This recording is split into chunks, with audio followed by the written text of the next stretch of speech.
समय से जुड़ने के लिए सभी लोगों का धन्यवाद। सभी लोग जुड़ चुके हैं वाग एजुकेशन फाउंडेशन। एक बार मुझे कंफर्म कर दीजिएगा। नहीं सर, अभी जुड़ने वाले हैं पार्टिसिपेंट मैं जो करंट ग्रुप में मैसेज डाल पार्टिसिपेंट दीजिए है। सर, 1 मिनट से ऑलरेडी हम अबाउट चल रहे हैं। ठीक है जी। हाँ सर। ठीक। ग्रुप में एक बार मैसेज जरूर डाल दीजिएगा कि मीटिंग स्टार्ट हो चुकी है।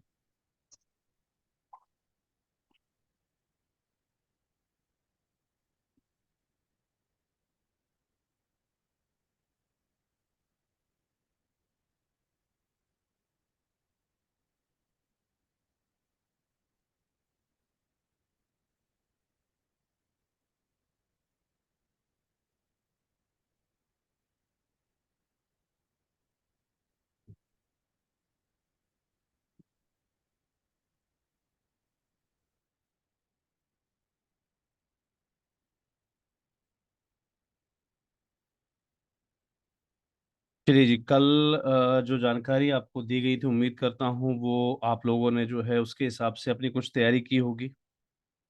और अगर मैं ग्रुप की बात करता हूँ तो अभी तक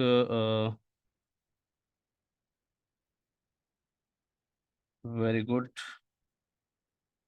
वैष्णवी सोशल वर्क फाउंडेशन ने अपना प्रपोजल भेजा हुआ है। मैंने आपको कहा था कि अपना होमवर्क ज़रूर कंप्लीट कीजिएगा। ग्रेट। लेकिन आगे से याद रखिएगा वैष्णवी सोशल वर्क फाउंडेशन, कि आप अपने जो ये बैकग्राउंड कलर आपने लिया ना, इसको थोड़ा सा हल्का सेलेक्ट किया कीजिए हमेशा। आपने डार्क कलर लिया हुआ ज़्यादा। और सील एंड साइन को छोड़ सकते हैं आप, उस जगह को ऐसे क्रॉप करके मत लगाइएगा। सिर्फ सील एंड साइन SD लिख के आप जो है उसको डिस्क्लोज कर सकते हैं वैसे। यहाँ पर हम बात करते हैं।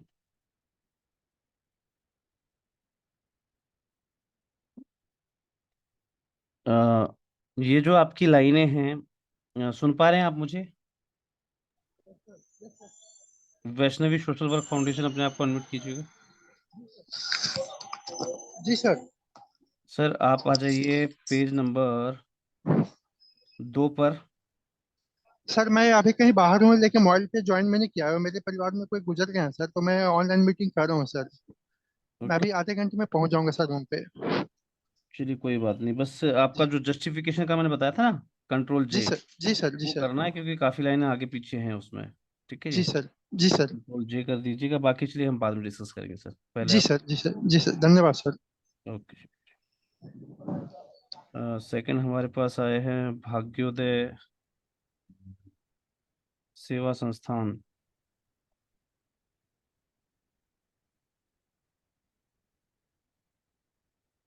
कारपेट ट्रेनिंग सेंटर के लिए प्रपोजल आपने लिखा है। बेहतरीन।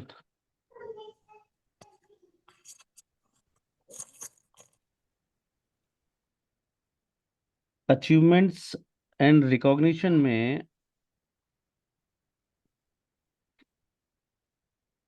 थोड़ा सा और कुछ शब्दों के साथ आप इसको बढ़ा सकते थे। बाकी सब सही है।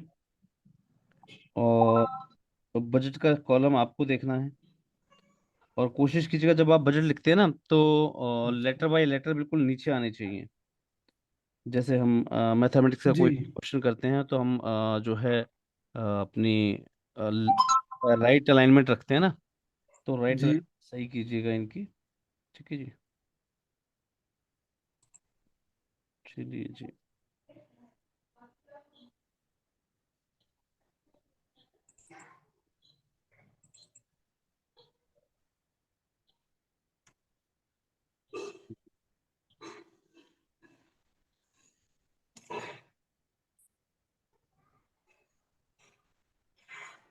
क्या आपका टाइम पीरियड क्या है प्रपोजल का? 6 मंथ है सर। 6 मंथ है? जी। माने एक जो एक ग्रुप रहेगा हमारा, हम्म। उनको 6 मंथ में वो स्पॉट हो जाएंगे। इसकी टॉपिक है कहीं पर टाइम फ्रेम की? जी सर, दिए। कहाँ पर, कौन से पेज नंबर पे सर? बता रहे।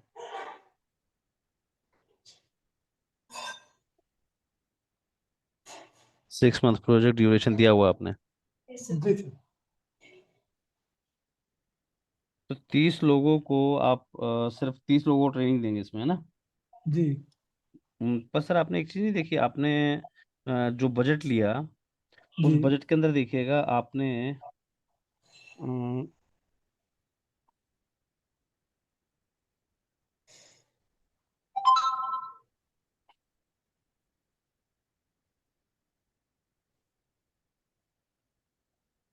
जो बजट दिया उसमें आपने ट्रेनर की सैलरी पर मंथ जोड़ रखी है, फिर 6 महीने की क्यों नहीं करी, उसको कन्वर्ट नहीं करा आपने? नीचे है सर, उसके नीचे तब लास्ट में जो है। हम्म। अच्छा। थोड़ा सा गड़बड़ है क्या? ये वाला जो 500 का, नहीं सही है, सही है।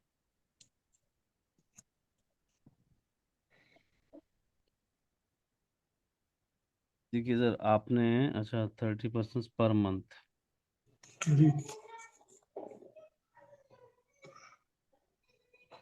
तो यहाँ पर ना आपको थोड़ा सा, अच्छा पर हेड चार्जेस लिखे हुए हैं अपने 1 मंथ सबसे।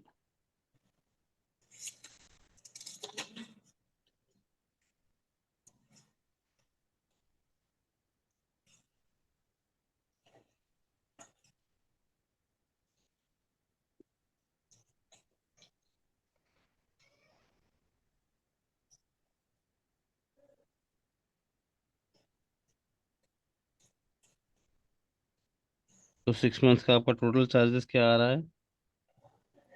15,31,200। 200। ये है आपका ओवरऑल बजट ना? जी सर। इसमें अब आपको सेल्फ कंट्रीब्यूशन और वो भी डालना था कि आप फर्दर एजेंसी से क्या डिमांड करते हैं और आपका सेल्फ सस्टेनेबिलिटी बजट क्या है ना? जी वो चीज़ छूट गई इसमें।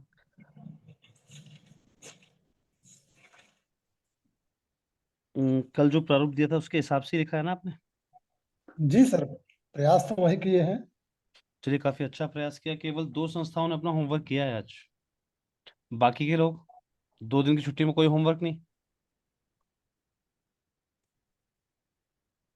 बाकी के लोगों का 2 दिन की छुट्टी में कोई होमवर्क नहीं है। अगर इस हिसाब से आप नहीं सीखेंगे तो फिर मैं बेवजह आप पे मेहनत कर रहा हूँ कि मैं इस क्लास को 15 तारीख तक बढ़ाते जा रहा हूँ। ये तो बेवजह मेहनत हुई। माननीय अध्यक्ष महोदय, मैं एक बार आपसे निवेदन करना चाहूंगा, अपने आप को सर अनम्यूट कीजिएगा प्लीज।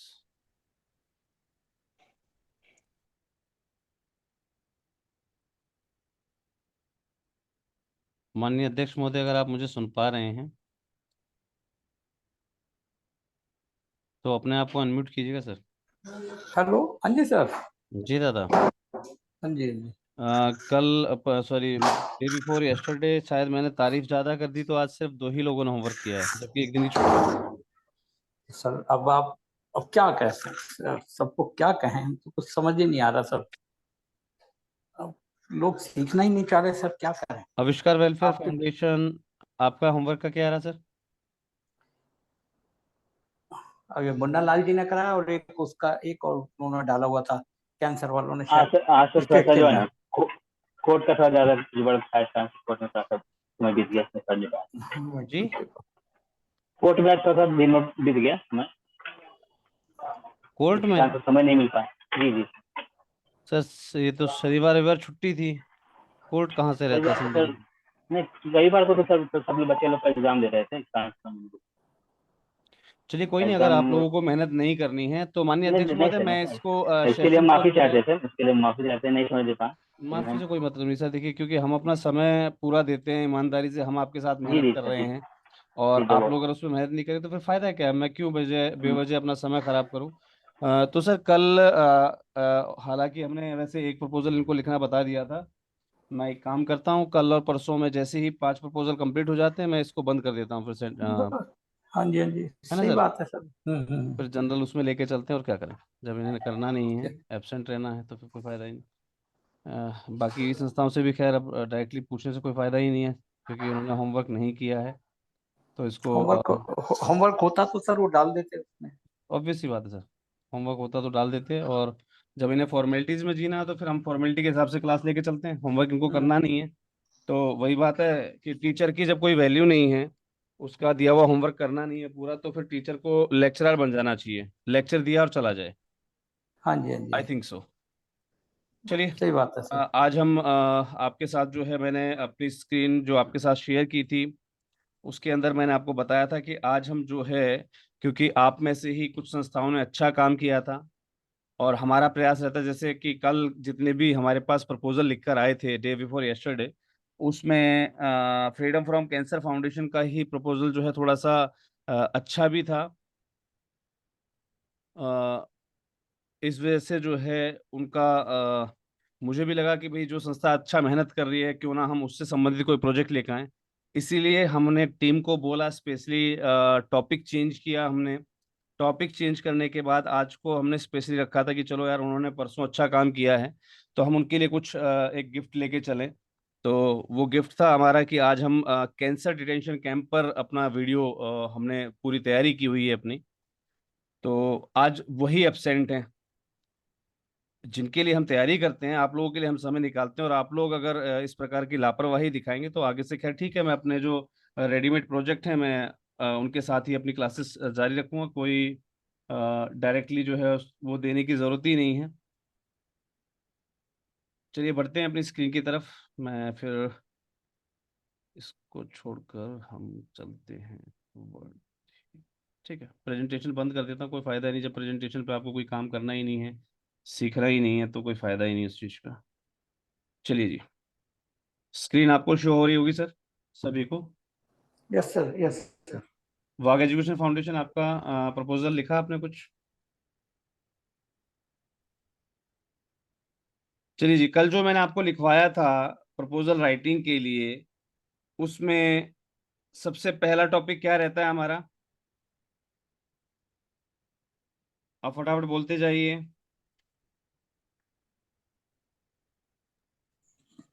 बोलेंगे। सबसे पहला टॉपिक क्या रहता है हमारा? कल लिखवाया था ना आपको?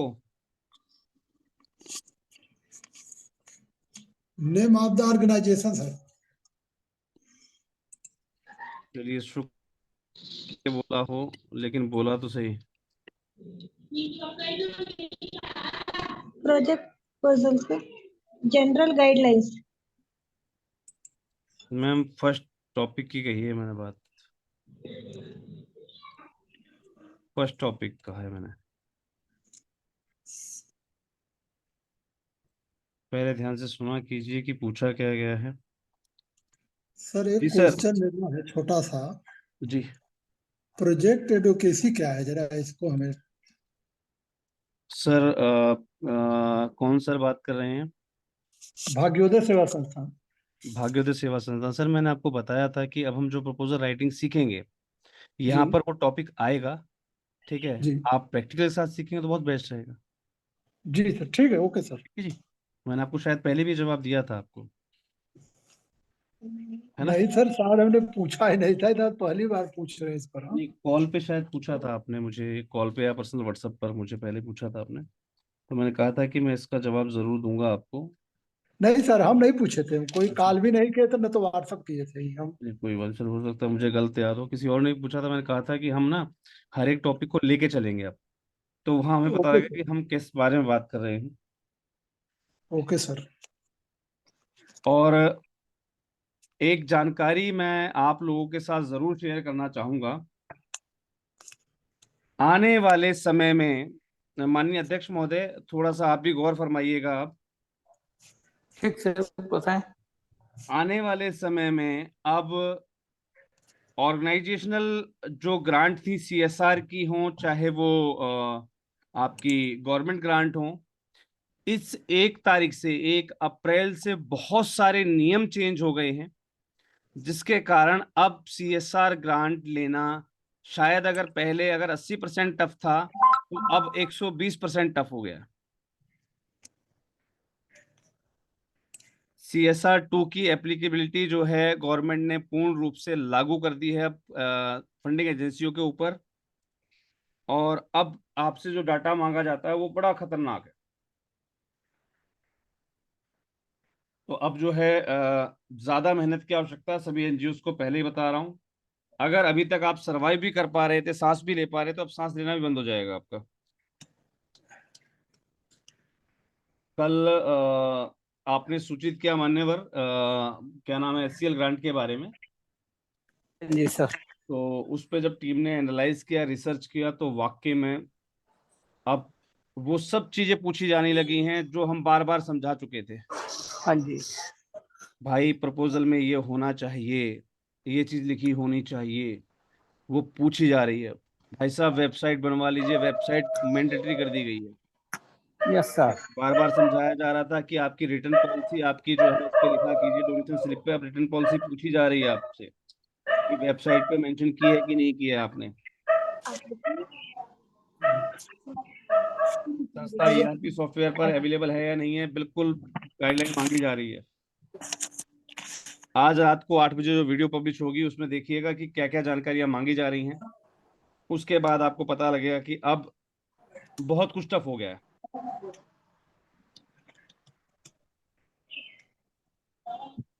चलिए जी, पहला था हमारा name of the organisation, second था हमारा एड्रेस, तीसरा था हमारा telephone number. Am I right? Yes चलिए जी, डेट ऑफ एस्टेब्लिशमेंट,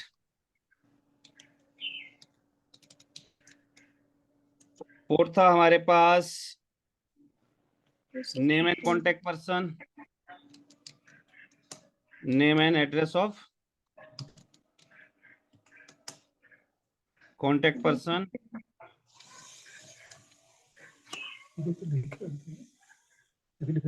ये नया बन ये मत लिखिए, अपने हम कर रहे हैं, हम ये बोले हैं कि जो चीजें वो बताते हैं उसमें कोई टॉपिक कोई बात लिखने वाली हो तो लिख लो, बाकी अपना हम कॉपी करने माहिर है। किसी को कुछ पूछना है क्या सर?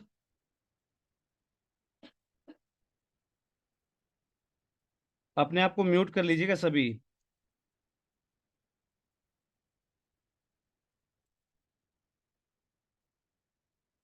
और यहाँ आ जाता है हमारा प्रोजेक्ट टाइटल। प्रोजेक्ट टाइटल के अंदर आज हम बात करने वाले हैं किसके ऊपर? Cancer cancer detection centre. Detection camps centre. हम लगाते हैं जो, उनके ऊपर प्रपोजल लिखना। ठीक है जी।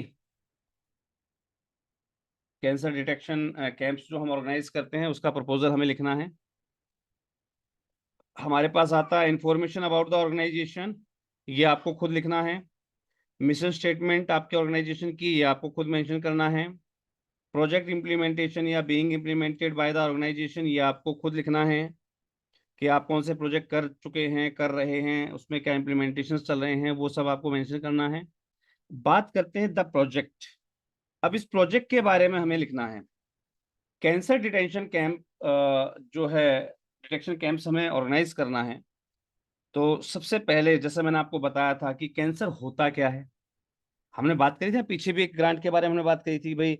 ओल्ड एज क्या होती है, जो है नॉर्मल प्रक्रिया है ना। तो ऐसे ही हम पहले लिखेंगे किसके बारे में?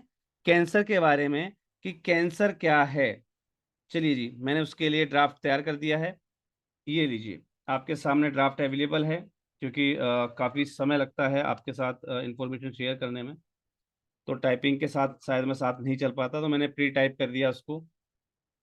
Uncontrolled and disorderly grown of human cells. Disorderly जब ह्यूमन सेल्स जो है ग्रोन हो जाती हैं, अनकंट्रोल हो जाती हैं, और वो बॉडी टिश्यूज को जो है इफेक्ट करती हैं, इसी चीज को कैंसर कहा जाता है। Lung, colorectal and stomach cancer are the most 5 commonly. इसके अंदर 5 है ना। लंग्स के बाद हो गया आपका mouth cancer, breast cancer, mouth breast lung, है ना, स्टमक कैंसर। ये कॉमनली जो है ऑल ओवर द वर्ल्ड पाए जाते हैं इस प्रकार के कैंसर्स, और इन सभी के प्रकार के कैंसर से प्रिवेंशंस के लिए, जैसे कि गिविंग अप स्मोकिंग, लोग जो है धूम्रपान छोड़ दें, है ना, ईटिंग नॉन स्पाइसी, ज़्यादा तला गला खाना छोड़ दें, न्यूट्रिशन फूड्स लेना छोड़ दें, and avoiding exposure to various type of ये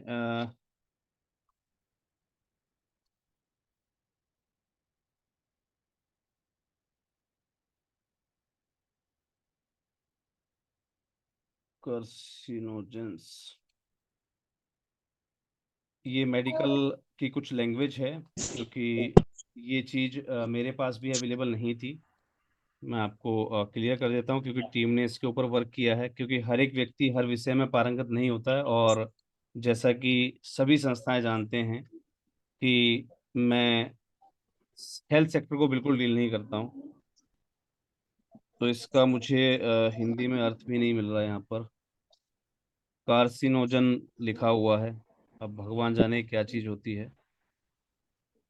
एक बार मुझे कोई भी जो व्यक्ति मेडिकल लैंग्वेज में वर्क करता हो, अब जिन संस्थाओं का था उन वही एब्सेंट हैं, एक बार इसके बारे में आप स्टडी कीजिएगा, तो ये आपको पता लग जाएगा किस बारे में लिखा हुआ है। Carcinogens information available so far about cancer, जो भी अपने आप को प्लीज म्यूट कर लीजिएगा।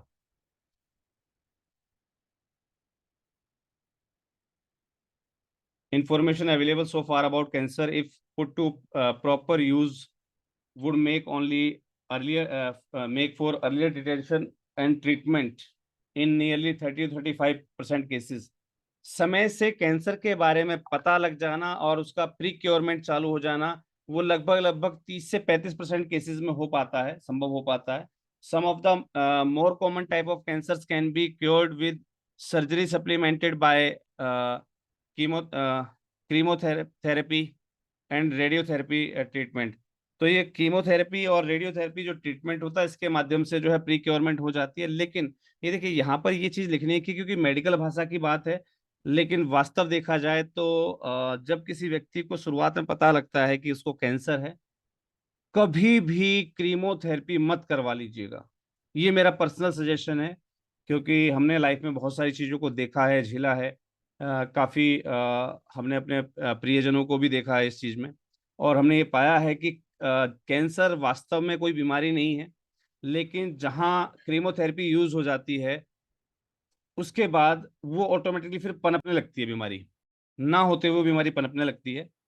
तो ये वैसे पर्सनल सलाह दे रहा हूँ मैं आपको, इस चीज़ को आप अदरवाइज मत लीजिएगा, और मैं बिल्कुल इस चीज़ को स्ट्रांगली मैं डिसएग्री करता हूँ कि हमें चलना चाहिए मेडिकल उसके हिसाब से। तो मेडिकली जो चीज़ है वो हमने यहाँ पर दी हुई है। Chances of eliminating cancer cells altogether increase sustainability where it is detected earlier on. Even for patients with limited incomes, strategies for relieving pain and palliative care are freely available. इस प्रकार के लोग जिनके पास लिमिटेड सोर्स ऑफ इनकम है, जो अपने जो है दुख दर्द को खुद नहीं संभाल पाते, ऐसे बहुत सारे लोग मिल जाएंगे। अगर उनको कैंसर हो जाए तो अपने आप में उनके लिए बहुत बड़ी चीज हो जाती है। जितनी भी पब्लिक हेल्थ अप्रोचेस होती हैं, वो आप जानते हैं कि वो कितना हमारे लिए कारगर साबित होती हैं। तो ऐसे में इस प्रकार की जो एक्टिविटी है, अगर संस्था के द्वारा की जाती है किसी भी मेडिकल इंस्टीट्यूशंस के साथ टाई अप में, क्योंकि देखिए एक संस्था के अंदर डॉक्टर होना पॉसिबल नहीं है, आपको मेडिकल नॉलेज होना पॉसिबल नहीं है, तो ऐसे में मोस्टली संस्थाएं क्या करती हैं, कोऑर्डिनेट करती हैं प्राइवेट हॉस्पिटल से या गवर्नमेंट की विभिन्न योजनाओं के साथ कोऑर्डिनेट होती हैं, और इस प्रकार के जो है कैंसर डिटेंशन कैंप्स वो ऑर्गेनाइज करती हैं, जहां पर लोगों की जांच की जाती है। अगर मान लीजिए आपके शरीर पर कोई ऐसा अंग है जो ज़्यादा बढ़ता जा रहा है, तो ऐसे में उसकी टेस्टिंग की जाती है और पता लगाया जाता है कि कहीं उसके पीछे का कारण जो है कैंसर तो नहीं है। और ये एक्टिविटीज़ हमारे समाज में होना बहुत ज़रूरी है, क्योंकि आने वाले समय में अगर हम बात करें, अगर इन बीमारियों को शुरू से ही नहीं पहचाना गया, समय से इनको डील नहीं किया गया, तो ये एक अपने आप में एक बहुत भयंकर और विकराल रूप ले लेती हैं। तो इसमें प्रॉपर डायग्नोसिस, स्क्रीनिंग, ये 2 मेजर टाइप होते हैं। इसको इफेक्टिवली स्टेज में, इसको अर्लियर स्टेज में जो है खत्म करने के, अगर हम प्रॉपर रूप से पेशेंट को डायग्नोस करते हैं, उसकी स्क्रीनिंग सही करते हैं, तो ऐसे में हम शुरुआती दौर में ही इसको काबू में कर सकते हैं। टाइमली डायग्नोसिस जो होता है वो particularly in case of cancer of breast cancer में, सर्विक्स कैंसर में, माउथ कैंसर में, है ना, जो भी इसमें प्रकार बताए गए हैं जैसे स्किन कैंसर्स वगैरह, इनको समय रहते डायग्नोज किया जा सकता है। Even otherwise also increase awareness and attention too early warning signals. कई बार क्या होता है कि हमें लगता है कि हमें कहीं जो है घाव बनता जा रहा हमारे, या पेट में, जैसे हमने देखा होगा कई बार गले में पस बन जाना, है ना, जिनको माउथ कैंसर होता है, जो लोग गुटखा वगैरह यूज करते हैं, उनके छाले टाइप के घाव बन जाते हैं। तो ऐसे में अगर उनको जो है आप अवेयरनेस देते हैं, तो ऐसे में बहुत ही जल्दी उन पर काबू पाया जा सकता है, उनको बचाया जा सकता है। ठीक है जी। वार्निंग सिग्नल्स होते हैं ये किसी भी चीज के, तो उनको हम आइडेंटिफाई अगर कर पाते हैं तो ऐसे में बहुत कारगर साबित होती हैं हमारी activities. Lumps sores that do not heal, abnormal bleeding, जैसे कि सोर्स यानी कि दैट डू नॉट हील, आपके जो गले के जो टॉन्सिल्स होते हैं वो बढ़ जाना, आप किसी भी चीज को निगल नहीं सकते आसानी से, है ना, इस टाइप की दिक्कत है। एबनॉर्मल ब्लीडिंग होना, यानी कि असामान्य रूप से कहीं से आपके शरीर के अंदर रक्तस्राव हो रहा है, या शरीर के बाहर किसी फोड़ा फुंसी में से जो है ब्लीडिंग बाहर हो रही है। आपने मोस्टली नोट किया होगा, जिन लोगों को पता है इन चीज़ों के बारे में, उन्हें पता होगा कि जैसे माउथ कैंसर जो होता है या गले का जो कैंसर होता है, उसमें ब्लीडिंग, इंटरनल ब्लीडिंग चालू है, तो धीरे धीरे वो घाव जो है बाहर तक भी निकल आता है, तो एबनॉर्मल ब्लीडिंग स्टार्ट हो जाती है। ऐसे में पेशेंट को फिर बचा पाना बड़ा मुश्किल होता है। तो अगर हमें शुरुआती दौर में ही, जैसे ही हमें गले में खराश जो है, लगातार हम कई समय तक अगर खराश है हमारे अंदर, या गले में जलन है, किसी प्रकार की हमें शोर थ्रोटिंग में दिक्कत आ रही है, निगलने में दिक्कत आ रही है हमें, तो ऐसी दिक्कतों को हम अगर शुरुआती काउंसलिंग में ही अगर आइडेंटिफाई कर लेते हैं, तो हम एक बड़ी बीमारी से बच सकते हैं। तो ये जो कैंप्स होते हैं, डिटेंशन कैंप्स, ये डिटेक्शन कैंप्स होते हैं actually.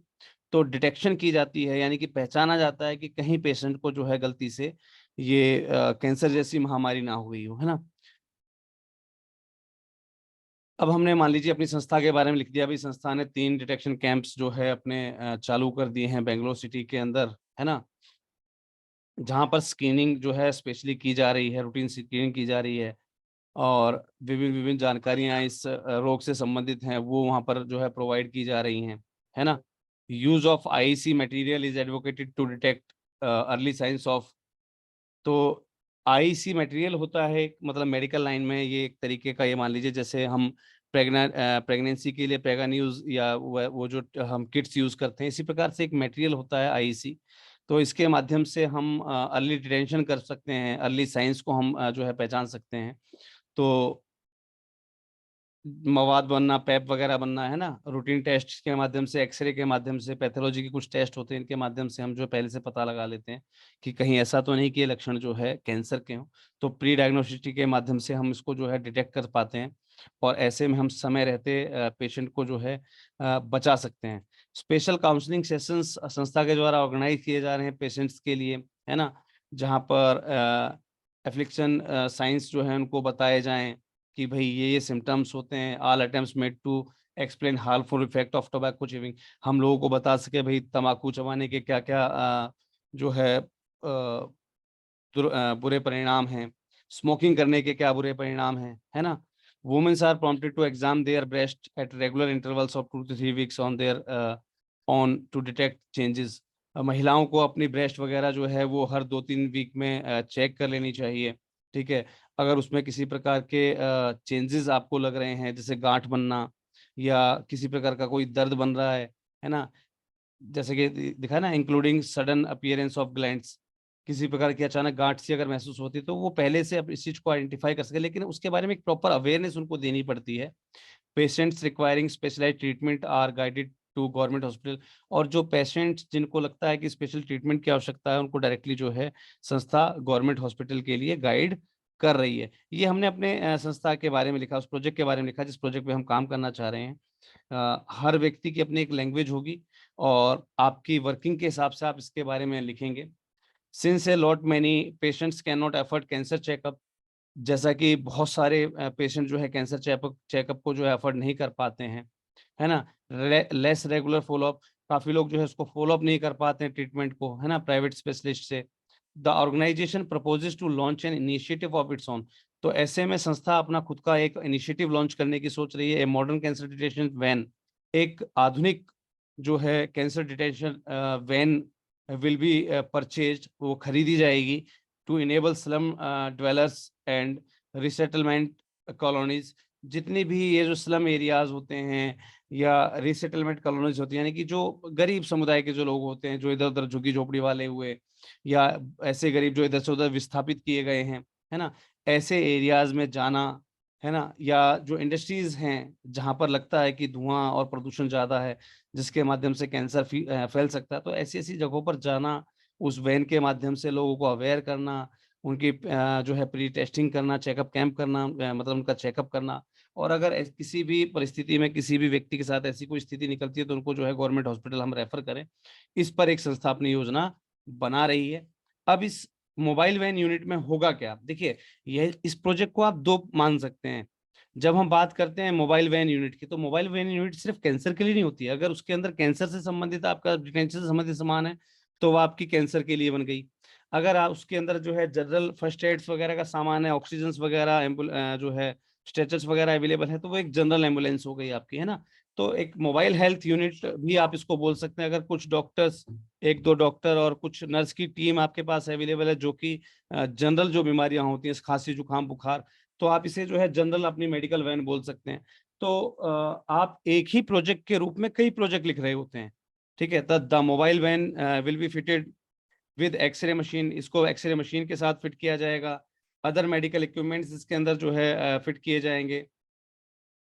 Transport A team of doctors, doctors की टीम को ये जो है साथ साथ लेके चलेगी। 2 ANT स्पेशलिस्ट को लेके चलेगी, 2 जनरल सर्जन होंगे, एक जो है जाइनोकोलॉजिस्ट होगा एंड पैरामेडिकल स्टाफ होगा टू वेरियस कैंप साइट्स, विभिन्न साइटों पे जो हम जाएंगे उसके हिसाब से तैयारी करके जाएंगे। Facilities provided will be include test normally provided in the hospital beside cancer checkup, जो भी फैसिलिटीज होंगी वो हॉस्पिटल के अंदर प्रोवाइड की जाएंगी। जनरली हमारा सिर्फ चेकअप के लिए रहेगा, है ना। Patient will be given report cards for the future reference, patient को जो है एक रिपोर्ट कार्ड दिया जाएगा उनके फ्यूचर रेफरेंस के लिए। आज suspected cases will be refer to the cancer hospital, जो भी सस्पेक्टेड केसेस होंगे वो कैंसर हॉस्पिटल को रेफर कर दिए जाएंगे for the future investigation and treatment, जो कि आगे की जो इन्वेस्टिगेशन है। देखिए हमारा सिर्फ शक है ना, तो आगे वो इन्वेस्टिगेट करेंगे, जो उसकी मेडिकल प्रॉपर जांच होती है उसके माध्यम से वो इन्वेस्टिगेट हो जाएंगे, उनका ट्रीटमेंट हो जाएगा, है ना।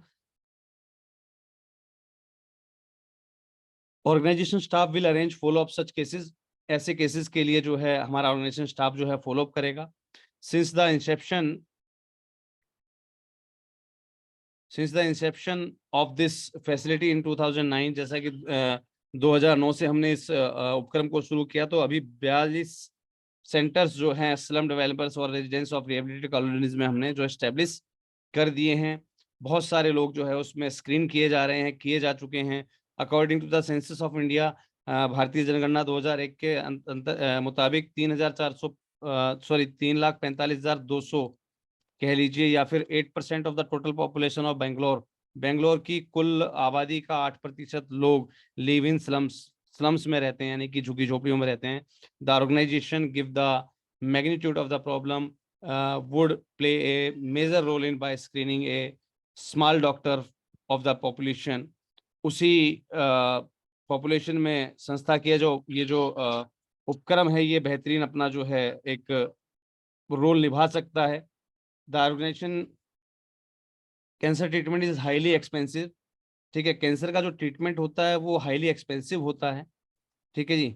This initially also explains the repeated emphasis on early detection which may lead to cure or at least in prolonging the life of such patient mostly belonging to the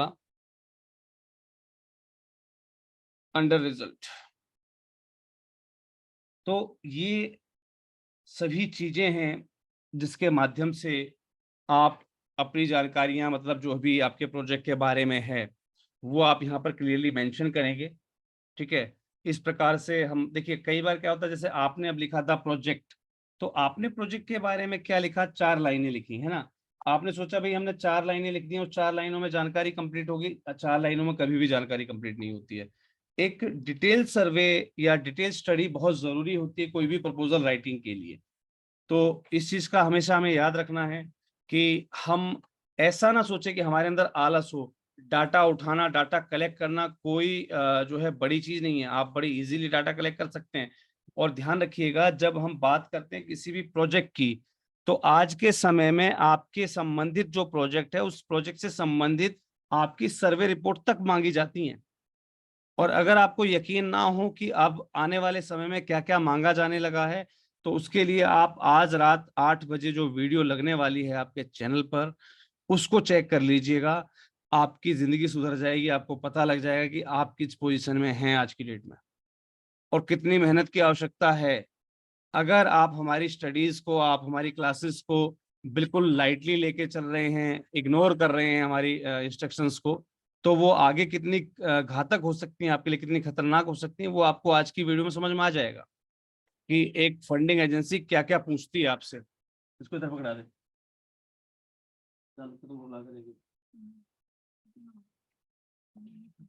तो आपको वहां से थोड़ा सा आइडिया मिल जाएगा कि हम किस स्टेज पर हैं अभी, है ना। The organisation would establish at least 4 to 4 sorry यहाँ पर थे हम, belonging to the under privilege section of the society. जो भी under privilege section of the society है वहां पर हम इसका जो है इसको लीड करेंगे। A lot many screening camps are needed. इसके लिए बहुत सारे कैंप्स की आवश्यकता है। The organisation would establish at least 4 to 5 camps in near future. संस्था जो है निकट भविष्य में जो है 4 से 5 कैंप जो है ऑर्गेनाइज करने की सोच रही है या संस्था इस पे जो है काम कर रही है। मेरी वॉइस प्रॉपर्ली आ रही है सर सभी को? हाँ आ रही है, सब क्लियर है। हाँ सर आ रहा है। बहुत बहुत धन्यवाद। तो इस चीज को आप थोड़ा सा ना लाइटली मत लीजिएगा बिल्कुल भी। ठीक है, कि हम प्रैक्टिस नहीं करेंगे या थोड़ा बहुत देख लेंगे तो हम जो है सक्सेसफुल हो जाएंगे। यकीन मानिए कि जिस वे में मैंने सोचा था कि इस वे में आप जल्दी सीख जाएंगे, जब मैंने अभी 1 अप्रैल से जो गाइडलाइंस चेंज हुई हैं, शायद बहुत कम लोगों को पता होगा, अब जो है आपका जो प्रोविजनल 12 ATG बनता था वो बंद करवा दिया गवर्नमेंट ने। पता है आपको इस बारे में? जो प्रोविजनल 12 ATG था उसको साइड से हटा दिया गया है। ठीक है, तो नहीं सर, अब नहीं सर, नहीं सर, नहीं पता है सर नहीं सर। जी। अब बहुत सारी चीजें हैं, बहुत सारे चेंजेस आ गए क्योंकि गवर्नमेंट ने जो है अब CSR जो 2 था उसको कंपनीज पर जो है सख्त रूप से लागू कर दिया है। अब कोई भी कंपनी विदाउट CSR 2 की फॉर्मेलिटीज के किसी भी NGO को अब ग्रांट नहीं दे पाएगी। और उस CSR 2 की फॉर्मेलिटीज में जो गवर्नमेंट ने कंडीशन रखी हैं, वो कंडीशन आज अगर आप वीडियो चेक करेंगे तो मेरे ख्याल से आपके पैरों तले जमीन खसक जाएगी। मैं श्योर हूँ इस बात से। फिर आपको पता लगेगा कि हम किस पोजीशन में रह गए हैं अब। तो आगे अगर सरवाइव करना है तो यकीन मानिए बहुत ज्यादा मेहनत की आवश्यकता है। अब आलस से काम नहीं चलेगा सर शायद ये भी है, मैंने पूरा पढ़ा नहीं है। CSR जो उनके पास वो है ना प्रोविजनल, सर उनको CSR भी नहीं मिलेगा सर। परमानेंट के लिए CSR कर दिया है शायद, जैसा मैंने सुना है। कहीं से डिस्कशन हो रही है। बहुत कुछ आया है लेकिन जो है अभी तो फिलहाल देखा नहीं, मैंने वेरीफाई कर लिया था, उस पे तो कोई दिक्कत नहीं आ रही है सर। अच्छा सर, अभी क्योंकि मैंने पूरा पढ़ा नहीं है वो। करवा लिया सर, पूछ भी लिया है। और जो नई गाइडलाइन जारी हुई है CSR 02 की, वो मैंने वेरीफाई कर ली है, तो वहां से पता लगा कि प्रोविजनल में कोई दिक्कत नहीं है। बाकी ये है कि जब आपको ग्रांट मिल जाती है तो एक पर्टिकुलर 90 दिनों का आपको टाइमलाइन दिया जाएगा जिसके अंदर हाँ और आपको विदिन उसको करवाना पड़ेगा परमानेंट। ये है तो कुछ कंडीशन तय कर दी गई।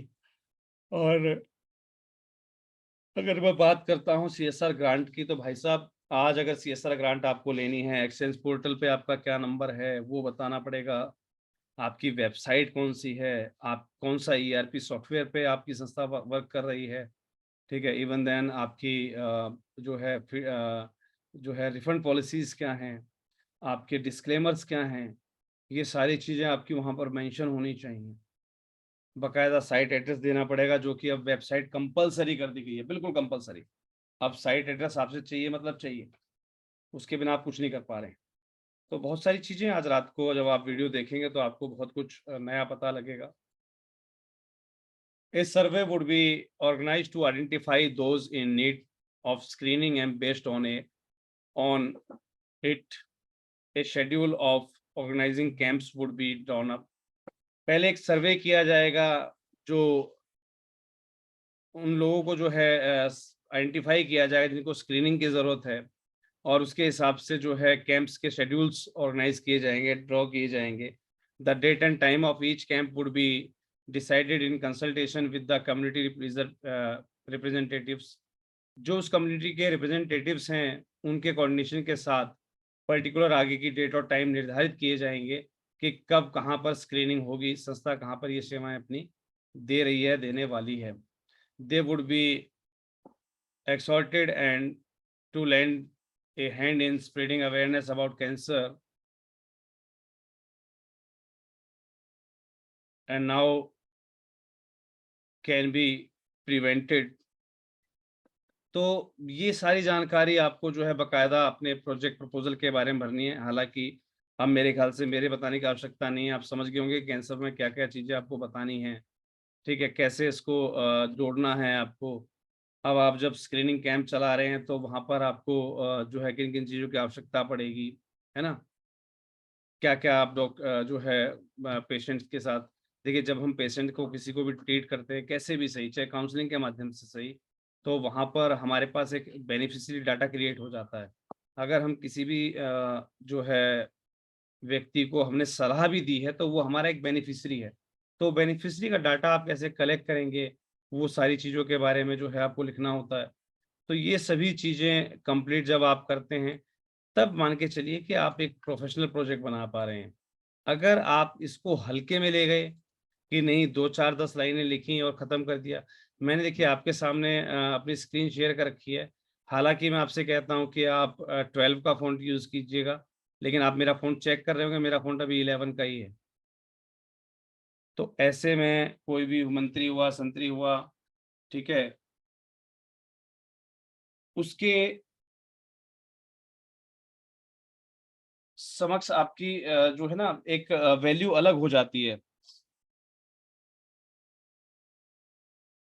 आप जब अपने काम को पहले से वेरीफाई करके करते हैं, अपने प्रोजेक्ट प्रपोजल को आप जब पहले से सर्वे करके कंप्लीट करते हैं, तो उसकी वैल्यूएशन अलग हो जाती है।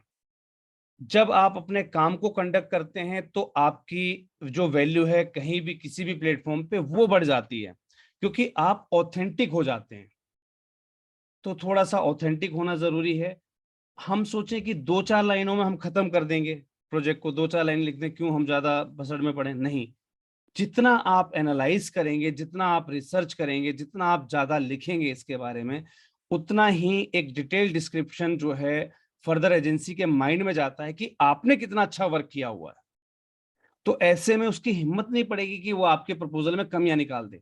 अब हम बात करें जैसे प्रपोजल में मैंने मोस्टली जैसे आज के भी मैंने प्रपोजल देखे हैं, उसके अंदर मेरे ख्याल से इतनी लाइन में तो अबाउट द प्रोजेक्ट खत्म हो चुका है, बस इतनी लाइनों में। 2 पैराग्राफ के अंदर हमने अबाउट द प्रोजेक्ट जो है खत्म कर रखा है। लेकिन जरूरी होता है कि आप उसके बारे में डिटेल डिस्क्रिप्शन दें, एक डिटेल स्टडी आपकी होनी चाहिए। देखिए, हम यहाँ पर सेकंड पेज भी कंप्लीट कर चुके हैं। मैंने आपको दिखाया कि मेरा फॉन्ट साइज जो है 11-12 के बीच में चल रहा है, ठीक है। कुछ जगह शायद 11 हुआ है, कुछ जगह 12 हुआ है, ठीक है जी। तो वो कॉपी पेस्ट जब मैंने किया होगा अपना जो है इंग्लिश कन्वर्सेशन के माध्यम से, तो वहाँ हो सकता है कुछ फॉन्ट चेंज हो गए हो, ठीक है। तो ये जरूरी होता है कि आप क्या कर रहे हैं, ठीक है। थोड़ा सा आलस को त्यागना पड़ेगा। आलस अगर करके हम जो है 2 4 शब्दों में खत्म करने की सोचेंगे तो यकीन मानिए सामने वाला ग्रांट देते समय भी यही सोचेगा कि थोड़ा बहुत एक 10-20 हजार का चेक देके इसको और जो है चलता कर दो। तो ऐसे में देखिए आपकी डिटेल स्टडी होना बहुत जरूरी है। आप जो भी उसके बारे में लिख रहे हैं वो आपके पैरामीटर्स में जो है आपके पैरामीटर्स से उसको जो है आइडेंटिफाई कीजिए कि आप जो लिख रहे हैं वो सही है कि नहीं है ना, कहाँ पर किस चीज को फिट करना है, हमें इन सभी चीजों पर ध्यान देना होता है। तो आई थिंक सो देखिए हमने जहां पर लिखा इसके बारे में, तो हम लगभग देखिए यहां तक हम जो है सिर्फ और सिर्फ अबाउट द प्रोजेक्ट हमने लिखा, सिर्फ और सिर्फ अबाउट द प्रोजेक्ट, यहां तक हम अबाउट द प्रोजेक्ट में थे। देखिए तो देखिए आपको होमवर्क करना पड़ता है, आप क्या करेंगे, कैसे करेंगे, सब कुछ आपने यहाँ पर डाला, ठीक है। आप कैसे डाटा कलेक्ट करेंगे, कैसे उनको जो है रजिस्ट्रेशन के बाद का प्रोसेस क्या रहेगा, है ना, उनको आप एक जो है प्रिंटेड बुकलेट देंगे जिसके अंदर बताया होगा भाई आपको अल्कोहल नहीं लेना है, स्मोकिंग, आपकी जो भविष्य की योजनाएं हैं वो यहाँ पर अबाउट द प्रोजेक्ट में डिस्क्राइब हो जाती है कि इसके साथ साथ आप करने के वाले हैं। और उन्हीं प्रिंटेड बुकलेट में हम जो है फंडिंग एजेंसी को भी जो है प्रमोट करेंगे। वो जो मैंने आपको बताया था प्रमोशन, यहाँ आप एड ऑन कर सकते हैं। मैंने आपको जो भी टेम्पलेट्स या एनेक्सर्स दिए हुए हैं, यकीन मानिए इन सभी को अगर आप कंबाइन कर दें तो एक बहुत शानदार प्रोजेक्ट लिखा जा सकता है जो कि पूर्ण तरीके से जो है वो प्रोफेशनल होगा। ह्यूमन रिसोर्स रिक्वायरमेंट की अगर हम बात करते हैं, देखिए अब हमारे पास टॉपिक आता है नेक्स्ट क्या, HR ह्यूमन रिसोर्स रिक्वायरमेंट। उसमें आ गया हमारे पास सबसे पहले क्या, प्रोजेक्ट मैनेजर। तो प्रोजेक्ट मैनेजर क्या रहेगा, उसकी ड्यूटीज क्या रहेंगी, है ना, इस प्रोजेक्ट के अंदर उसका रोल क्या है वो जरूर डिस्कस करना था। Project manager would also discuss the schedule with the representative and the leaders of the community and announce the time and date of the camp, है ना। तो प्रोजेक्ट मैनेजर का रोल क्या रहेगा, या वो कहाँ पर जो है उसका वर्किंग एरिया क्या रहेगा, वो आप यहाँ पर डाल सकते हैं। देन आफ्टर हमें जरूरत होती है कि ENT सर्जन की, उसकी ड्यूटीज क्या हैं वो आप यहाँ बताएंगे। फिर हमें एक जो है जनरल सर्जन चाहिए होता है, उसकी ड्यूटीज क्या हैं वो हम बताएंगे। एक जाइनोकोलॉजिस्ट होता है, उसकी हमें जरूरत क्यों है, कहाँ है, वो आप यहाँ पर डिस्क्राइब करेंगे, है ना। देन आफ्टर आप डिस्क्राइब करेंगे आपका पैरामेडिकल स्टाफ क्या है ना, वो इस प्रोजेक्ट में कहाँ पर उसकी रोल है, कहाँ उसकी भूमिका है। तो ये सारी चीजें आपको जो है वहां पर मेंशन करनी होंगी, दिखानी होंगी, इसके बारे में जो है डिस्क्राइब करना होगा। हम सिर्फ चंद शब्दों में सोचें कि 2 पेज का हमने प्रपोजल लिख दिया और हम उसमें 50 लाख की ग्रांट चाह रहे हैं, तो दिमाग से बात को निकाल दीजिए। ऑब्जेक्टिव्स लिखने हमें, मैंने आपको बताया था ऑब्जेक्टिव्स कम से कम 5 से 7 लाइनों में होने चाहिए। जैसे मैंने यहाँ पर अभी फिलहाल जो है एक ही ली है, क्योंकि यहाँ पर जो है स्क्रीनिंग सेंटर खुलना है, ऑब्वियस सी बात है, तो ज़्यादा वो बनेगी नहीं। बाकी बनाना चाहूँ तो बना सकता हूँ, इसके अंदर लोगों में अवेयरनेस फैलाना, है ना, कैंसर पेशेंट्स को जो है एक जो है हेल्दी माहौल प्रोवाइड करना, है ना, उनको प्रॉपर इलाज प्रोवाइड करना, है ना, संस्था के माध्यम से उनको सरकार की विभिन्न जो है मेडिकल योजनाओं में एनरोल करना। ऐसे बहुत सारे ऑब्जेक्टिव मैं यहाँ से डाल सकता हूँ, इस काम से मैं बहुत सारे ऑब्जेक्टिव निकाल सकता हूँ। दूर दराज के क्षेत्रों में मोबाइल वैन यूनिट का संचालन करना, ये मेरे सारे ऑब्जेक्टिव हो सकते हैं। लेकिन मोस्टली हमने अभी यहाँ पर क्या लिख दिया कि भाई हम जो अपना मेन कंसर्न है उसको हमने यहाँ पर फिलहाल डाल के छोड़ दिया था, क्योंकि डाटा लिखने में बहुत समय लग जाता है। एस्टिमेटेड नंबर ऑफ बेनिफिशरीज क्या रहेंगे प्रोजेक्ट के, तो अप्रोक्सीमेटली इतने नंबर रहेंगे जिसमें हम इतने कैंप करेंगे, इतने कैंपों से इतने लोग हमारे पास आने की संभावनाएं हैं। तो इनको जब आप काउंट करेंगे 48 कैंप और 50%, ये लगभग जो है 2400 पर्सन्स का एक डाटा आपका तैयार कर देती है। तो ये जो आप डाटा प्रोवाइड करते हैं एस्टिमेट नंबर ऑफ बेनिफिशरीज का, एक तो ये जेन्युइन होना चाहिए, दूसरा रीवेरिफाइड या कैलकुलेटेड होना चाहिए। ऐसा नहीं कि आपने कुछ भी उठा के रख दिया। आज मेरे पास एक संस्था ने जो है अपना प्रपोजल ही शेयर किया था, शायद वो हमारे पेड उसमें है, तो उन्होंने वीडियो से देखा और उसके बाद मेरे साथ एक प्रपोजल शेयर किया हुआ है। तो उसमें उन्होंने वैसी एक संख्या डाली हुई है बेवजह की, कि हमने इतने लोगों को वेरीफाई कर दिया। मैंने जब उनसे पूछा कि भाई ये कहाँ है, आपकी प्रोफाइल दिखाइए एक बार, प्रोफाइल में उसके बारे में कोई जिक्र ही नहीं है। ऑडिट रिपोर्ट में खर्चा दिखा रखा है। याद रखिएगा, मैंने बताया ना कि आगे CSR टफ होने वाला है। वो क्यों होने वाला है, क्योंकि अब आप किसी भी टॉपिक को लेके चल रहे हैं, उस टॉपिक पे आपने क्या काम करा है वो आपके बायोलॉज में भी शो होना चाहिए कि बायोलॉज आपका अलाउ करता है आपको वो काम करने के लिए। और इवन देन ये मान के चलिए कि वही एक्टिविटीज आपकी ऑडिट में दिखनी चाहिए कि भाई हमने इस एक्टिविटी पे इतना खर्च किया। और जो आपका एनुअल एक्टिविटी प्रोफाइल बनता है, annual profile, NGO profile, activity profile, कुछ भी कहिए आप उसको, उसमें भी दिखनी चाहिए आपने उस पर क्या क्या एक्टिविटी कर रखी है जिसका खर्चा आपने वहां जोड़ा हुआ आपके ऑडिट में। तो अब आपकी कोई भी काम आपने अपने मन से लिख दिया जी हमारी संस्था तो जो है बच्चों के लिए जो है अनाथ आश्रम चला रही है, या हम तो जो है गरीब बेटियों की सहायता करते हैं, शादी में हेल्प देते हैं, तो वो सिर्फ आपकी बातों से नहीं माना जाएगा। अब उसके लिए आपको तीनों दस्तावेज प्रूफ में रखने होंगे। पहला क्या, आपका एनजीओ एक्टिविटी प्रोफाइल जिसमें दिख रहा हो कि आपने ये एक्टिविटी की थी, उससे संबंधित आपकी फोटोग्राफ हो, आपका जो है न्यूज जो आप लगवाते हैं उसका कोई ऐसा ऑथेंटिक वो हो, है ना, ये जरूरी है।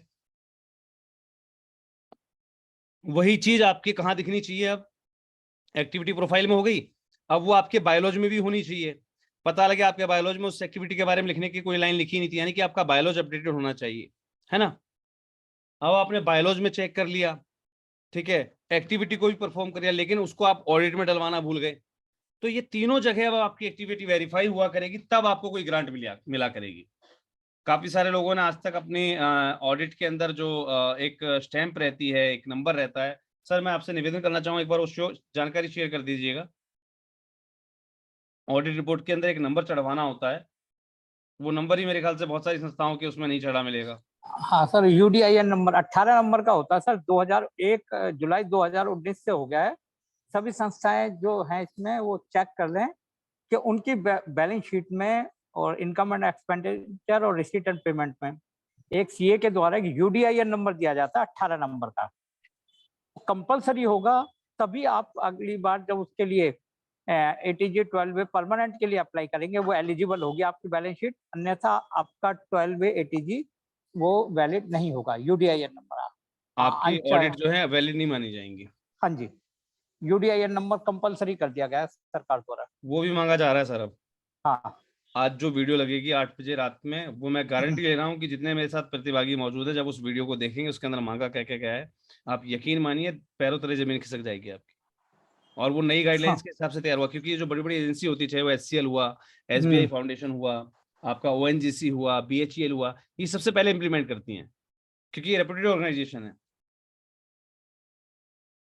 तो आज की वीडियो में पता लगेगा आपसे क्या क्या मांगा जा रहा है।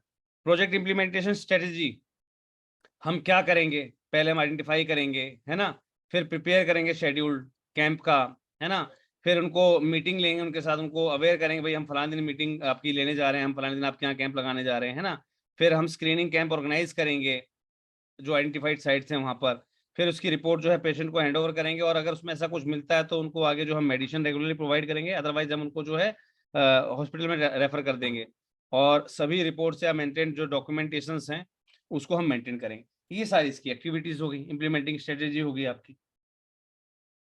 अब आपको डालना है monitoring of the project, depend करता है आप किसको भेजने वाले हैं, वो मॉनिटरिंग खुद चाहते हैं, आप कैसे इसकी मॉनिटरिंग करेंगे, ठीक है। अब ऑब्वियस सी बात है, वैन कहीं भी जा रही है, सारा काम जो है उसमें हो रहा है, पहले आपने लोगों को आइडेंटिफाई किया, उनको सूचित किया, उसके बाद आपने दिनांक तय की हुई है, उस दिनांक पे लोग वहां जा रहे हैं, तो आपकी जो मेन गाइड जो है ऑब्जर्वेशन, वही उसके ऊपर मॉनिटरिंग के लिए काफी है।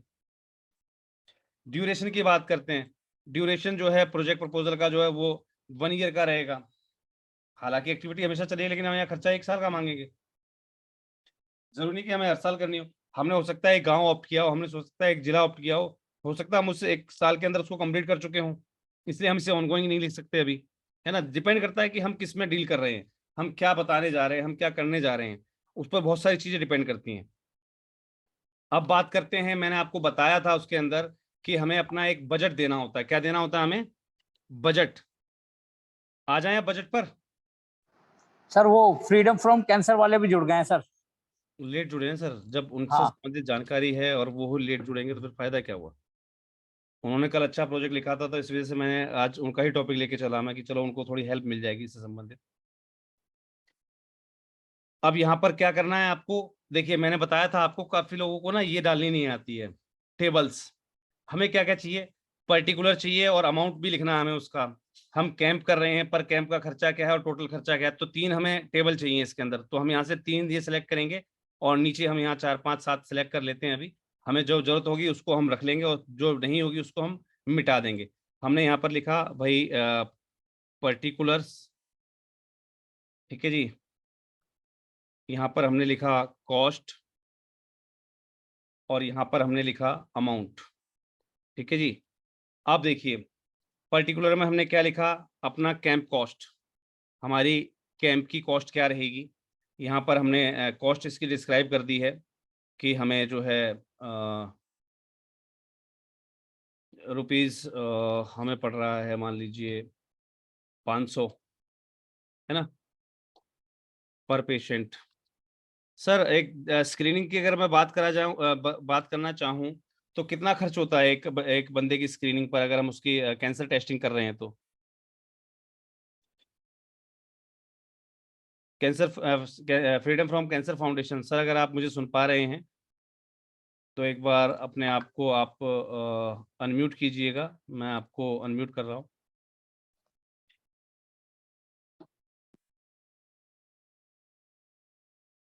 अपने आप को अनम्यूट कीजिए सर। जी सर। एक स्क्रीनिंग की अगर मैं बात करूं एक कैंप के अंदर तो क्या कॉस्ट आ जाती है लगभग? कैंप में कैंप भी सर अलग अलग होते हैं ना, आंखों का कैंप होता है, कैंसर का अलग हो गया। नहीं, कैंसर की बात चलिए सर आज यहाँ पर। हाँ कैंसर की, मैं ना अमृतसर गया हुआ था तो थोड़ा लेट हो गया, ट्रैफिक बहुत थी। तो कैंसर में सर हम जैसे करते हैं कि जो टेस्ट होता है ना, टेस्ट बाहर 3,000 3,500 का होता है, वो हम 800-900 रुपए में करते हैं। चलिए, मैंने लगभग मतलब मैंने सही डाला है ना? जी जी जी जी। चलिए, तो जो दवाइयाँ हैं वो तो हमारी खुद की हैं। केवल स्क्रीनिंग के लिए डाला सर मैंने अभी फिलहाल तो। ठीक है, अब हमने यहाँ पर क्या किया, हमने कर दिया यहाँ पर इनटू 4 कैंप्स पर मंथ,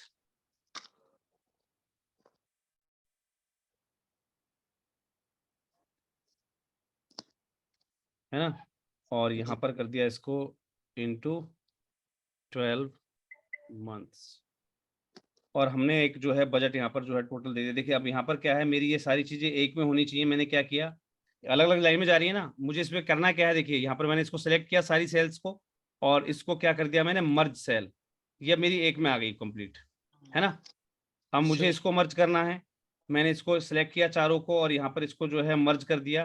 अब मैं यहाँ पर लिख दूंगा टोटल जो है मेरा रुपीज़ कितना बना भाई, 500 के हिसाब से 500 गुणा में 50%, कितना हुआ सर? 25,000। 25,000 25,000 के 4 कैंप लग गए हर महीने में, 1 लाख। 1,00,000 1 लाख महीने का 12 महीने हो गए सर, 12 लाख। 12 लाख। चलिए जी, मैंने क्या करा यहाँ पर जो है 12 लाख का खर्चा ये दिखा दिया। अब मेरे पास ये वाली देखिए एक्स्ट्रा बच गई है, मैं क्या करूँगा यहाँ से इसको डिलीट सेल्स कर दूंगा। चलिए जी, अब आते हैं नेक्स्ट की तरफ। अब मुझे क्या करना है, यहाँ पर मेरे ख्याल से यही खर्चा था, ठीक है, पर कैंप मैंने कॉस्ट लगा दी है उसमें, और मैं यहाँ पर जो है हम मोबाइल वैन यूनिट के माध्यम से कर रहे थे, तो मैं यहाँ पर कर देता हूँ ट्रांसपोर्टेशंस, या यहाँ पर मैंने क्या कर दिया, फ्यूल का कर दिया मैंने यहाँ पर। तो हमने डाल दिया यहाँ पर हमने यहाँ पर डाल दिया भाई लगभग जो है 4 बार हम गाड़ी लेके जा रहे हैं, एक बार में अगर 1,000 रुपये खर्चा, 5,000 रुपये हमने डाल दिया पर मंथ। तो यहाँ पर हमारा कितना आया, रुपीज़ 60,000। 60,000, ठीक है। हमने यहाँ पर डॉक्टर्स का डाल दिया, है ना, डॉक्टर्स का डाल दिया हमने यहाँ पर, तो वो डॉक्टर का खर्चा हमने डाल दिया यहाँ पर हमने 2 डॉक्टर्स लिए हैं, और हमने इसको 4 बार हम बुलाते हैं, तो 3 चौक 12,000 रुपये, या हम यहाँ पर कर सकते हैं 3,000 पर कैंप। तो हमारे टोटल कितने 36 कैंप हो रहे हैं, 48 कैंप हो रहे हैं, है ना, 12 चौक 48, 48 कैंपों के लिए कितना चार्ज लग गया हमारा, 3,000 के हिसाब से, 48 गुना में 12 बताइएगा, सॉरी 3,000 रुपये पर कैंप है, 48 कैंप हो गए ना, 50 या 1.5 लाख, 1.5 में से 6 गए 1,44,000 I think so, 1,44,000 right. Yes दादा। थोड़ा सा दिमाग को अवेयर रखा कीजिए हमेशा। चलिए जी, अब हमें नीचे एक और सेल चाहिए। हमने क्या करा, देखिए बिलो, इंसर्ट रो बिलो कर दिया ना। यहाँ पर हमने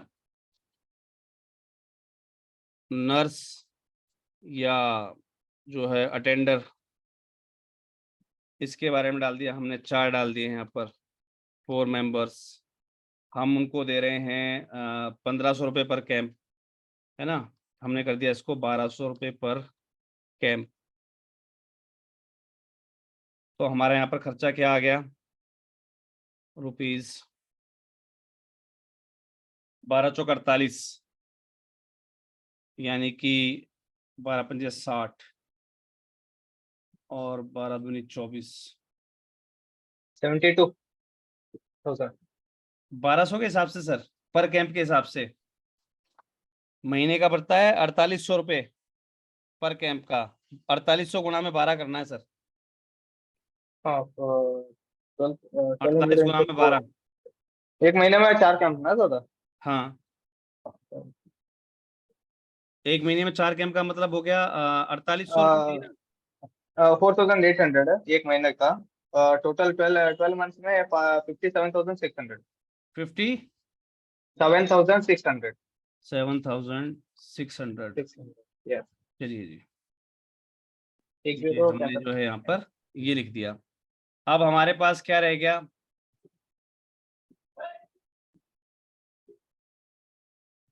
टेंडर, कंट्रोल सेट, हमारा एक ड्राइवर रह गया, है ना।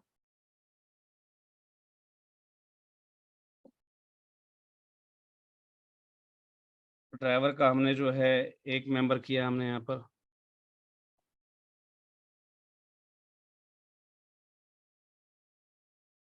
हम क्वांटिटी यहाँ पर डाल सकते हैं। अब एक मेंबर हमने दिया है और उसको हम जो है मान लीजिए पर डे का हम उसको जो है 500 रुपये पे कर देते हैं, है ना। तो 500 रुपये पर कैंप हमने उसको दिया, तो 2,000 रुपये पर मंथ हो गया। हाँ यहाँ पर हो गया 24,000। हमारा 24,000 रुपये।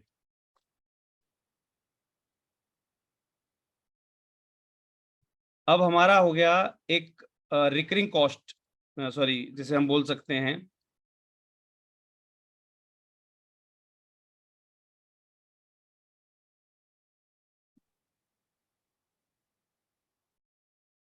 यहाँ पर हमने हेडिंग डाल दी,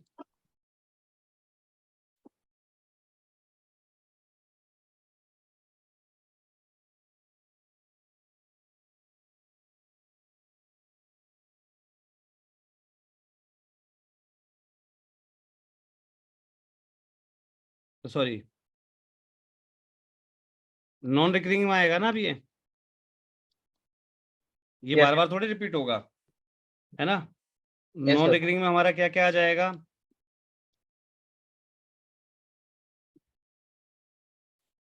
मोबाइल हेल्थ वैन, और ब्रैकेट में हमने क्या कर दिया, इक्विप्ड। और हमने पहले ही बताया था उसके अंदर हम एक्सरे मशीन वगैरह लगाएंगे, है ना। मान लीजिए हमने उसकी कोटेशन मंगवा ली, पूरी हमारी कोटेशन आ रही है मान लीजिए 46 लाख रुपए की, ठीक है। वो एक पर्टिकुलर कोटेशन मिल जाती है जब आप ट्रांसपोर्ट एजेंसी से बात करते हैं, जो ये लोग बेचते हैं ना, तो वो बता देते हैं भाई आपको एम्बुलेंस बनवानी है तो उसका खर्चा कितना है, मोबाइल हेल्थ यूनिट जो आपको सामान चाहिए उसके हिसाब से वो डाल देते हैं, ठीक है। और जब भी आप कैंप वगैरह लगाएंगे तो उसके लिए आपको जो है टेंट की आवश्यकता पड़ेगी, है ना। तो आपने कहा ना यहाँ पर कि आप 4 कैंप लगाएंगे। देखिए यहाँ पर कुछ था, हमने ऐसा कुछ कहा था कि संस्था जो है 4 कैंप हमेशा लगाने की सोच रही है कि वो तो मंथली, है ना, ये रहा हाँ 4 से 5 कैंप। तो हमने क्या किया, यहाँ पर 5 टेंट कर दिए।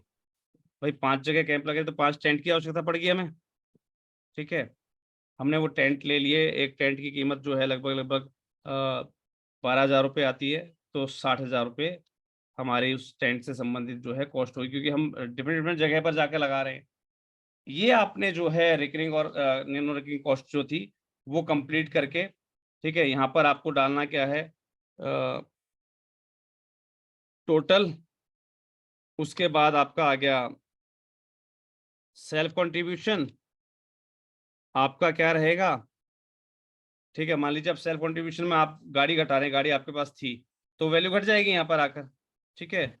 और यहाँ पर आ जाएगा अमाउंट सॉर्ट फ्रॉम द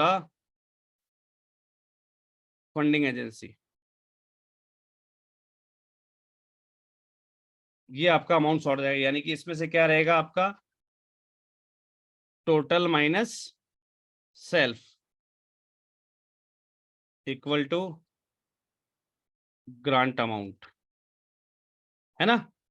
ये बन गया आपका। क्लियर है सभी को? हाँ दादा। Total minus self equal to grant amount. चलिए जी, ये तो हो गया आपका प्रपोजल पूरा। मैंने कल एक चीज नई बताई थी आपको कि हमें एक टेबल ड्रॉ करनी है, बताया था ना? यस। बताया था टेबल के बारे में।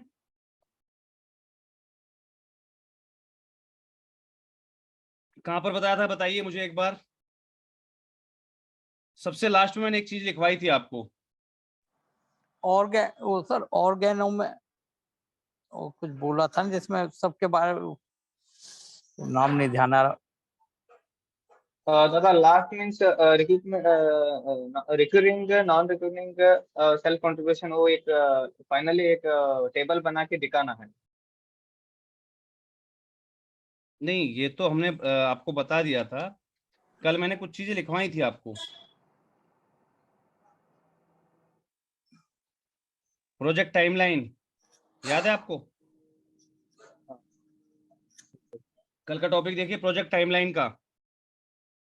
उसके अंदर बताया हुआ है कि हम इसको जो है टेबल बनाएंगे एक, और उसमें शेडेड या टिक मार्क करेंगे, बताया था ना। अगर आप घर पे होमवर्क नहीं करेंगे तो यकीन मानिए फिर आपकी कोई हेल्प नहीं कर पाएगा।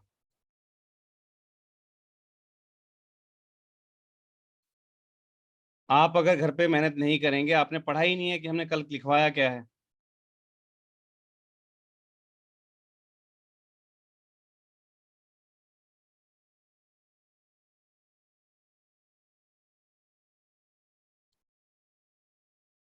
हमने क्या किया, अब एक हमने पेज ले लिया, उस पेज के अंदर हमने क्या किया, इसको वो हमारे पोर्ट्रेट में थे, हमने इसको क्या किया, लैंडस्केप में किया। हमने इसको किस में लिया, लैंडस्केप में। और अब हम क्या करेंगे, अपनी जो ये एक्टिविटी थी, ठीक है, आज हमने जो बात करी, ठीक है, इसकी हम एक टेबल ड्रॉ करेंगे। वो टेबल अब कैसे ड्रॉ होगी, वन बाय वन कोई बता सकता है मुझे?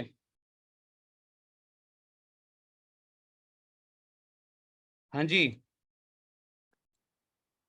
इस टेबल में मुझे कितने कॉलम चाहिए?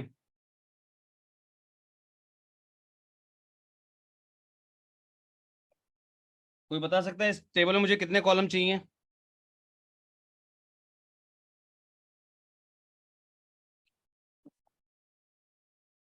होमवर्क ही नहीं करोगे सर, पता कैसे लगेगा?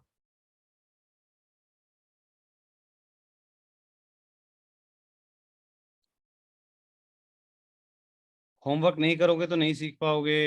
मैं फिर कहता जा रहा हूं आपको, कल को मुझे दोष मत देना कि सर आपने सिखाया नहीं।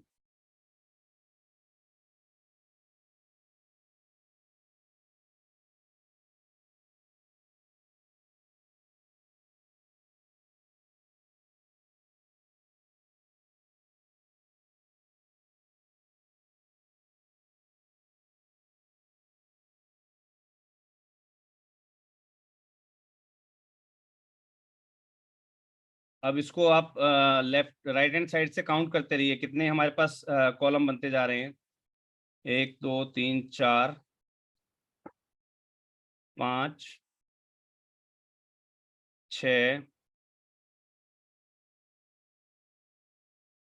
7 8 और 9। 9 के बाद मैंने क्या किया,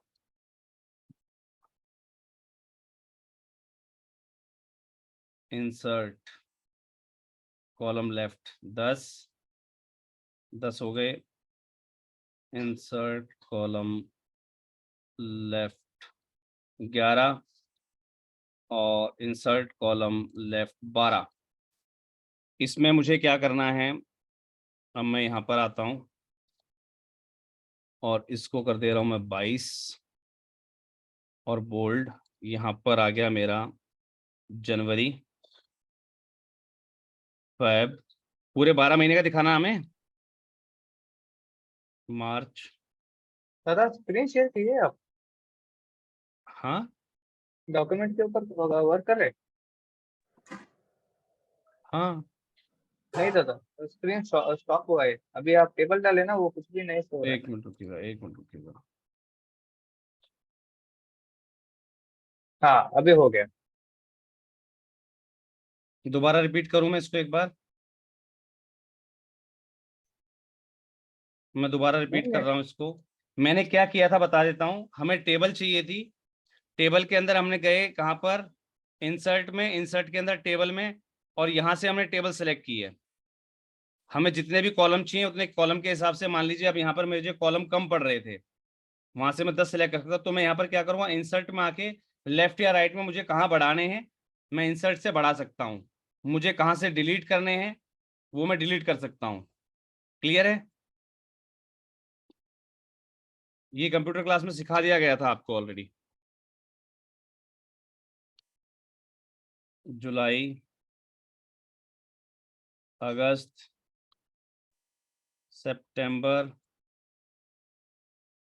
अक्टूबर, नवंबर, दिसंबर। चलिए जी, यहाँ पर हम डाल दें अपना टाइटल एक्टिविटी। अब ये शायद ज़्यादा बड़ा हो जाएगा,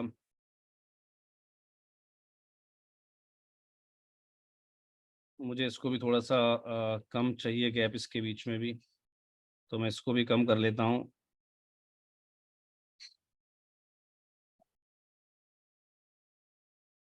नहीं खिंच रहा, चलिए।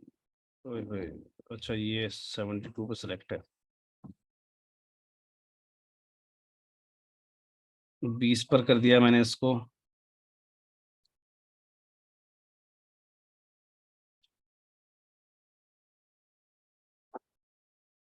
ये हमारी एक्टिविटी प्रोफाइल्स के लिए आ गया हमारे पास।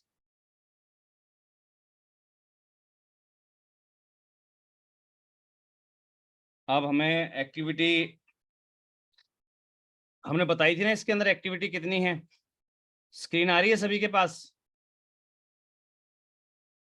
सर यस स्क्रीन सर, दिखाई दे रही है? यस दादा, यस सर, यस दादा, यस दादा। चलिए जी, हमने देखिए यहाँ पर एक्टिविटी लिखी हुई थी, इम्प्लीमेंटिंग स्ट्रेटजी में लिखा हुआ है ना हमने। सर हाँ ना, कुछ तो बोलिए। इम्प्लीमेंटिंग स्ट्रेटजी लिखी है ना हमने। यस दादा। यहां से हम क्या करेंगे, 1 बाय 1 एक्टिविटी उठा लेते हैं। ओके। पहली एक्टिविटी उठा ली मैंने,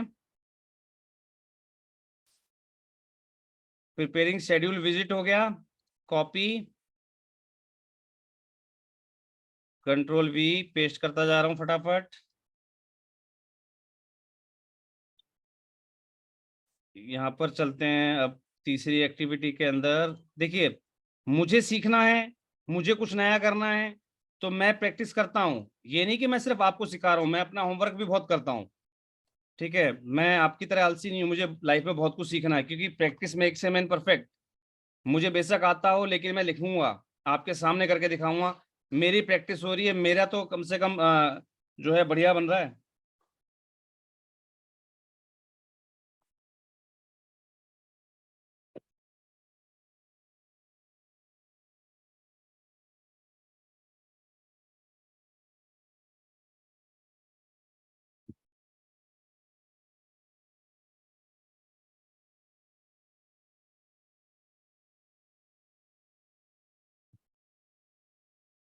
members of the community and seeking तो छोड़ देते हैं, वो हमारी टोटल एक्टिविटी में आता है।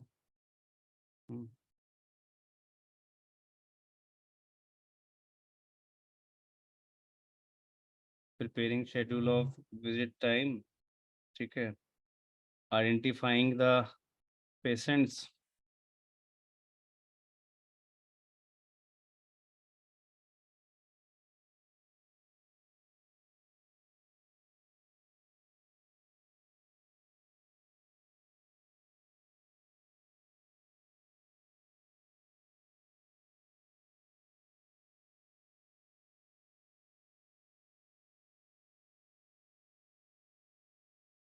कैंप साइट को हमें जो है आइडेंटिफाई करना है, शेड्यूल प्रिपेयर करना है उनका, मीटिंग ऑर्गेनाइज करनी है अपनी कम्युनिटी मेंबर्स के साथ।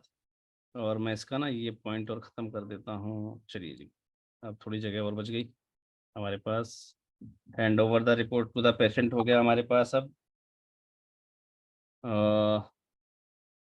प्रिपेयरिंग शेड्यूल, ऑर्गेनाइजिंग मीटिंग,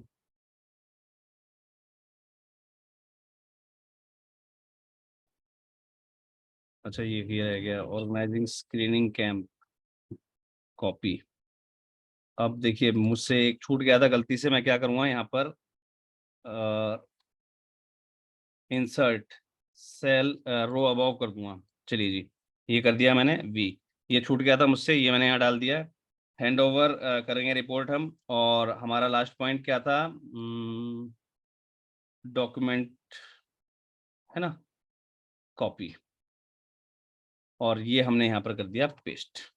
चलिए जी, अब जनवरी कह लीजिए, फर्स्ट मंथ कह लीजिए, उसमें हमारा काम है आइडेंटिफाई करने का, है ना। अब इसको हमने कहा था कि या तो आप इसको जो है भर सकते हैं, आप चाहें डिजाइन शेडिंग ब्लैक, अरे वाह ये रहा शेडिंग का ऑप्शन। जनवरी में हमने क्या किया, ये किया। फरवरी में हमने क्या किया, ये किया। मार्च में हमने क्या किया, मैं इसको थोड़ा सा अलग अलग रंग दे देता हूँ, ठीक है। ये भी हमने किया। अब हमने organising screening camp at identified sites, जो हमने साइट्स आइडेंटिफाई की थी, हमने कहा ना हम हर महीने में 4-4 कैंप लगाएंगे, कहा है ना अभी। तो हम क्या करेंगे, सभी महीनों को फिल कर देंगे।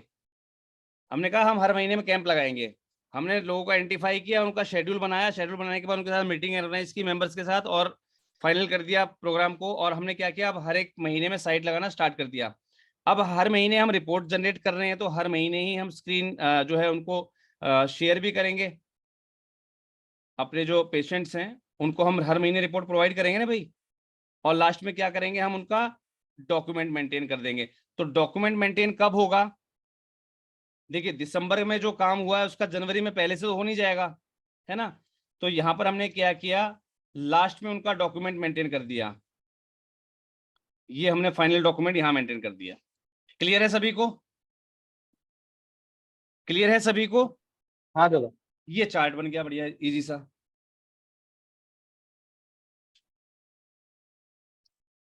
बन गया चार्ट। दादा कल आपको बताया गया था, सिखाया गया था।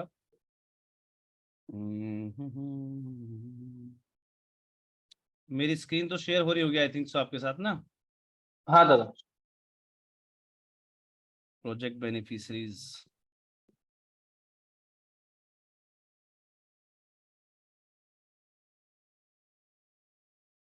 number of people likely to be indicated.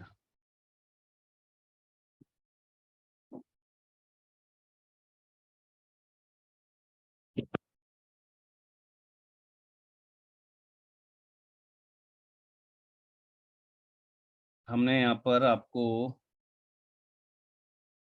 देखिए ये टाइम रिकॉर्ड, देखिए यहाँ पर बताया हुआ हमने आपको प्रोजेक्ट टाइमलाइन में, a time track about planning and implementation of the project should be clearly outlined and expected date a month of completion in each segment as also shown in tabular form. अगर आपको professional writing करनी है तो एक tabular form में आपको देना होगा, है ना। एक्टिविटीज जो है वो लेफ्ट हैंड में आपको लिखनी है और उनको आप टिक मार्क कर सकते हैं या शेडेड कर सकते हैं अगेंस्ट द एक्टिविटी। वही किया है हमने। क्लियर है सभी को? हाँ दादा। और ये आज किसी ने कहा था कि सर वो कल वाली जानकारी भेज दीजिएगा, तो मैं इसकी अभी तैयारी चल रही है अभी, क्योंकि इसको प्रेजेंटेशन के माध्यम से दिया जा रहा है। तो जैसे ही ये तैयार हो जाएगी उसके बाद आपके साथ जो है वीडियो पर लगा के शेयर कर दी जाएगी। कल जो आपको बताया गया था, अब आप देख लीजिए कितनी मेहनत करनी पड़ती है कंटेंट आपके लिए तैयार करने में। हर एक चीज को टाइप करना और उन सब चीज़ों को असेंबल करना बहुत टफ काम होता है। और ऐसे में जब आप वर्क नहीं करते ना, रिजल्ट नहीं देते हैं, तो फिर मन दुखी होता है, क्योंकि हम आपके लिए पूरी मेहनत करते हैं। काफ़ी घंटों की मेहनत होती है इसके पीछे हमारी।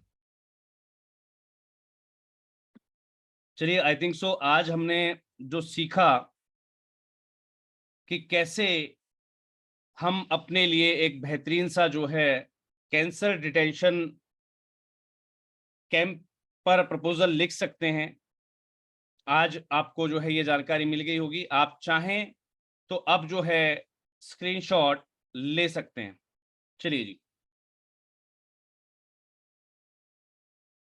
क्योंकि इसके अंदर मैंने लैंग्वेज वो यूज की है जो आप जनरली अपने यहाँ पर यूज कर सकेंगे, लेकिन जगह का ध्यान रखिएगा, क्योंकि यहाँ पर जैसे मैंने यहाँ पर कोई भी अपना पर्टिकुलर एरिया बताया हुआ भी हम उस पर्टिकुलर एरिया के अंदर करेंगे, तो ऐसे में आपको ध्यान रखना है कहीं आप उसको उठाकर यूं कहीं कॉपी कर दें।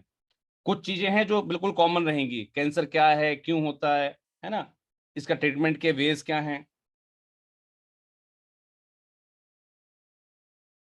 स्क्रीनशॉट लेते रहिएगा। नेक्स्ट क्लिक कर रहा हूं मैं। अब आगे हम नेक्स्ट पेज पर।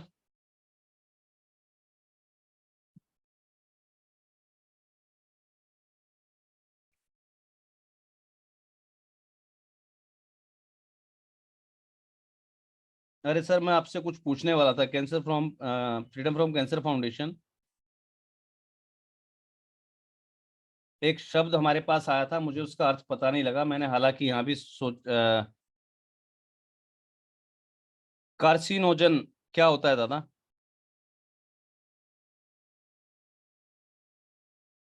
मुझे सुन पा रहे हैं आप?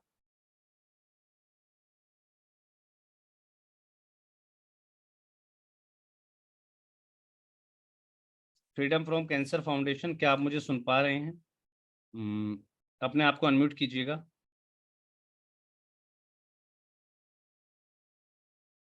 अपने आप को अनम्यूट कीजिएगा सर। हेलो जी दादा। जी सर बोलिए। ये कार्सिनोजन क्या होता है? कार्सिनोजन कार्सिनोमा होता है। पता नहीं सर, मुझे ये शब्द यहाँ पर मिला, क्योंकि मेरी टीम ने तैयार किया था इसको। तो मैं आपको बता देता हूँ कॉपी कहाँ पर है ये वर्ड, क्योंकि कई बार एक शब्द का अर्थ ना उस जिस वाक्य में वो होता है वहां से ही पता लग पाता है। जी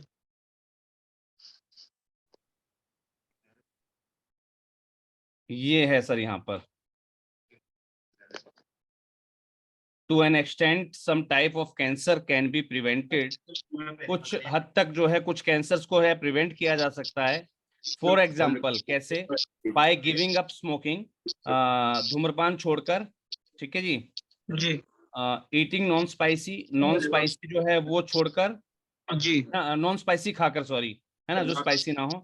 एंड न्यूट्रियस फूड, जो न्यूट्रियस फूड जो होते हैं उनको लेकर, या फिर and avoiding exposure to various type of carcinogens. अब मैंने इसको कार्सिनोजेंस को इंग्लिश में सर्च किया, लेकिन मुझे इसका अर्थ ही नहीं मिला।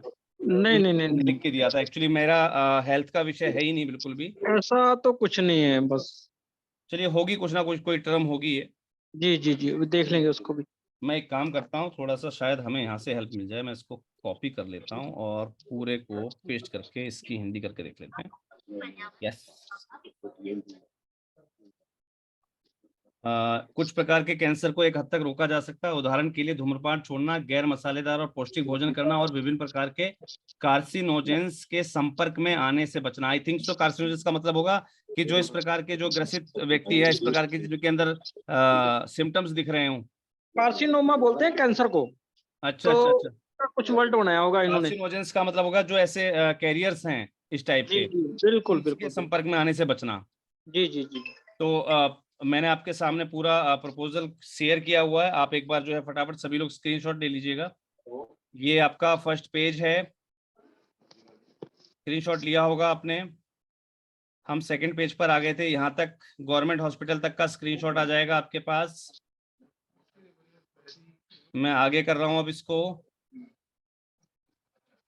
सिंस ए लॉट, यस, ये देखिए हम यहाँ तक आ गए थे गवर्नमेंट हॉस्पिटल्स तक। तो हम इसका स्क्रीनशॉट ले लीजिएगा अंडर तक। ये सेकंड पेज कंप्लीट हो जाएगा यहाँ पर। ये देखिए यहाँ पर जो बजट मैंने दिया है वो बेंगलोर के हिसाब से दिया हुआ है, तो आप इसको यूं का यूं कॉपी मत उतार दीजिएगा कहीं। आपके यहाँ का जो सेंसस डाटा है वो अलग कह रहा होगा कुछ, है ना। तो ये चीजें खुद रिफाइन करने की होती हैं। कुछ शब्द हैं यहाँ से उठाने के जो आपके काम के हो सकते हैं।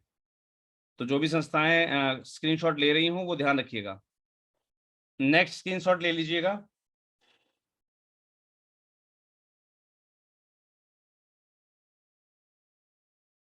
आगे बढ़ते हैं। ये आपके पास रेस्ट ऑफ द पेज आ गया है, इसका स्क्रीनशॉट आप ले सकते हैं।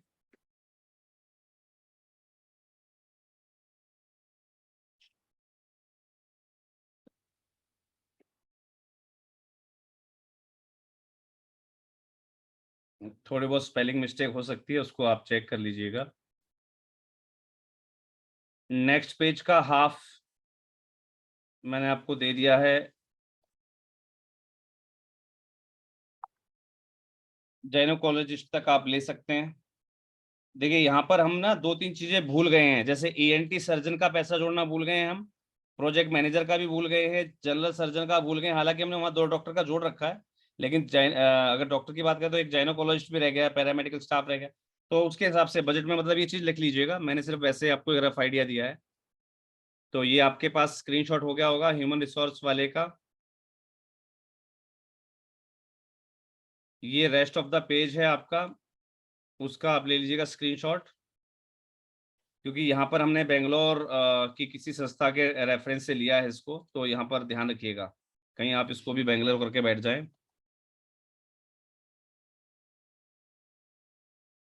नेक्स्ट पेज पर चलते हैं अब हम। Implementing strategy, duration of the project तक हम जा चुके हैं। ये स्क्रीनशॉट ले लीजिएगा। बजट का हमने सिर्फ सैंपल दिया है आपको, बहुत सारी कमियां हैं इसके अंदर, उसको आपके हिसाब से कंप्लीट कर लीजिएगा।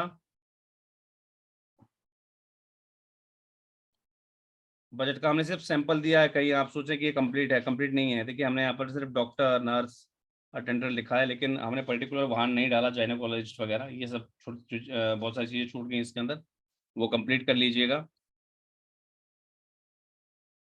और नेक्स्ट रह जाती है आपकी टेबल का स्क्रीनशॉट ले लीजिएगा। तो इस प्रकार से आप इनको डिजाइन कर सकते हैं। टेबल को कलर कैसे करना है वो मैंने आपको बता दिया है।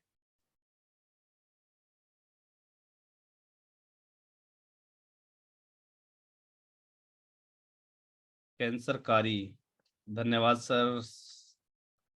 हाँ, कैंसरकारी लोगों से दूर रहते हुए, थैंक यू सर। मानव सेवा महिला सम्मान समिति, बहुत बहुत धन्यवाद हमारी हेल्प करने के लिए। देखिएगा मैं आपको फिर बता दे रहा हूँ, जिस ब्लॉक को हमें भरना होता है, जिस ब्लॉक को हमें फिल करना होता है, हमें उस ब्लॉक में जाना है।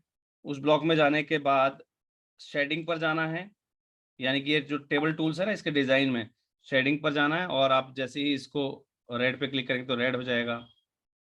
आप इसको जो है इस पर टिक करेंगे तो ये इस कलर का हो जाएगा। जो भी आप करना चाहें, कहने का मतलब कि आप इसका जो है कलर चेंज कर सकते हैं। तो इस प्रकार से आपको अपनी टेबल देनी होती है। तो ये थोड़ा सा प्रोफेशनल वे हो जाता है हमारी प्रपोजल राइटिंग का।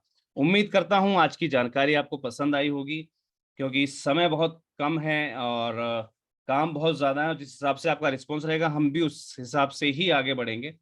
तो आपके साथ आज सेकंड जो है प्रपोजल राइटिंग लाइव दिखा दी गई है, लिखकर सिखा दी गई है। कल मिलते हैं किसी नए प्रोजेक्ट के साथ में और देखा जाएगा कि हमारे जो पिछले प्रतिभागी जिन्होंने अपने प्रपोजल राइटिंग करके दिया, आज हमारे पास 2 नए प्रपोजल्स आए हैं जिन्होंने होमवर्क किया जिन संस्थाओं ने, तो कोशिश की जाएगी उनमें से किसी एक का टॉपिक हम उठाएंगे और कल उस टॉपिक पर हम जो है अपना एक प्रपोजल लिखकर आपको ज़रूर दिखाएंगे। मिलते हैं कल इसी सेशन में शाम 6 बजे। तब तक के लिए सभी को जय हिंद, जय भारत, धन्यवाद। और अब मैं माननीय जो हमारे अध्यक्ष महोदय, मैं उनको हैंड ओवर करना चाहूँगा आज की क्लास को, अगर वो प्रेजेंट हैं तो। आई थिंक सो वो अभी मीटिंग में प्रेजेंट नहीं है। चलिए जी, आज का फाइनल है सभी को। Thank you. आप अपने आप को अनम्यूट कर सकते हैं, बिल्कुल कोई दिक्कत नहीं। मैंने सभी को अनम्यूट कर दिया अपनी ओर से, मैंने अपनी ओर से सभी को अनम्यूट कर दिया है। आप चाहें तो अपने आप को अनम्यूट कर सकेंगे। और आप चाहें जो संस्थाएं होमवर्क कर रही हैं लगातार, वो अपना कोई भी सजेशन दे सकती हैं कि हम किस टॉपिक पर आगे अपने जो है रिपोर्ट सबमिट करें या फिर हम आगे किस टॉपिक पर बात करें। Sir, excuse me, sir. जी ma'am. Yesterday, that is on Saturday, I have a doubt. Actually, you given a homework for preparation of the project proposal on the concept note, right? Yes. But in a concept note, as you said, in that is in either budget or anything, it should be only for 2 to 3 lines because it is in brief we are giving it. When concept note is agreed upon, then we can give in a detailed budget. Correct, sir? Yes. So because as when we you saw my proposal, you said it is not, it is an incomplete. That is the reason I have a doubt whether I am wrong. Ma'am, let me complete. I think so there was a misunderstanding between us. Yesterday matlab day before yesterday, we shared the template. That was not the template, that was the professional writing. And if you will verify our sentences, in every sentence, in every paragraph, I have mentioned some words for a professional proposal writing. Sir, excuse me. I am not asking about Saturday's class, sir. Okay. I am asking about the homework given on Friday. On Friday, when we told you that this type of specimen 2 annexes are used in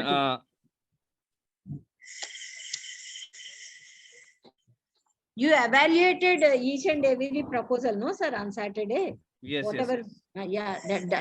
Regarding that I am asking, sir. No problem. Because when we preparing in a concept note, it will be in a confusion for me. That is the reason. Definitely, ma'am. In a concept note, we describe the overall expenses, estimated expenses. These are not defined by 3 months. These are not defined by a year. Every time a budget is defined in a year only. Yes, full sir. complete year budget. Yes, sir. But in a concept note, we describe just total funding. That's what, sir. It was there in your proposal. I know it very well. Yeah. But I told you that you have to write a particular proposal using the illustration. Using the illustration, you have to write a professional proposal. I did not ask anyone. I didn't ask anyone to write a concept note. I told everyone that this type of performa is used for writing a concept note only. Okay. Yeah. Okay. Thank you so much. I hope so. Next time means tomorrow we will be back with a new project proposal written by your side. आप सभी NGOs अपनी तरफ से एक बेहतरीन proposal आज फिर लिखने का प्रयास कीजिएगा। यानी कि कल का जिनका होमवर्क बकाया है वो तो स्पेशल तौर पे उनको करना ही करना है, उनको स्पेशल तौर पे करना ही करना है। ठीक है। और जो हमारे साथी हैं, अब उन्होंने जो अपना प्रपोजल सबमिट किया था, अपनी जो एक्टिविटी प्रोफाइल है उसमें जैसा मैंने अब आपको बताया कि आपको कुछ फीचर्स बढ़ाने हैं, जैसे अपने प्रोजेक्ट के बारे में विस्तार से लिखना।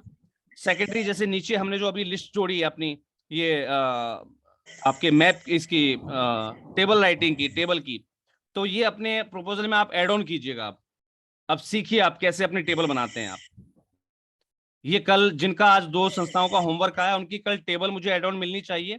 और साथ ही साथ जो आपके कंटेंट में कमी रह गई, यानी कि कंटेंट जो आपने 2-4 लाइनों में खत्म कर रखा था, अब उसको हैवी फिल कीजिए, उसके बारे में विस्तार से लिखिए। यानी कि कोई आप किसी भी टॉपिक के बारे में आप लिख रहे हैं तो कम से कम उसमें 2-3 सेंटेंस होने, मतलब जो है पैराग्राफ होने चाहिए। होमवर्क पता लग गया सभी को अपना? जिनके प्रपोजल्स पूरे हैं वो अपने जो कंटेंट है उसमें पैराग्राफ की जो है बल्क जो है मोटाई बढ़ाएंगे, यानी कि उसके बारे में डिटेल से लिखना शुरू करेंगे। और लास्ट में जो मैंने आपको अभी टेबल ड्रॉ करके दिया, इस टाइप से एक टेबल ड्रॉ करेंगे। और जिन्होंने होमवर्क नहीं किया था वो कंप्लीट रूप से आज जैसा मैंने परफॉर्म बताया, इस परफॉर्म में अपना प्रोजेक्ट लिख के जमा करेंगे। जी बताइए।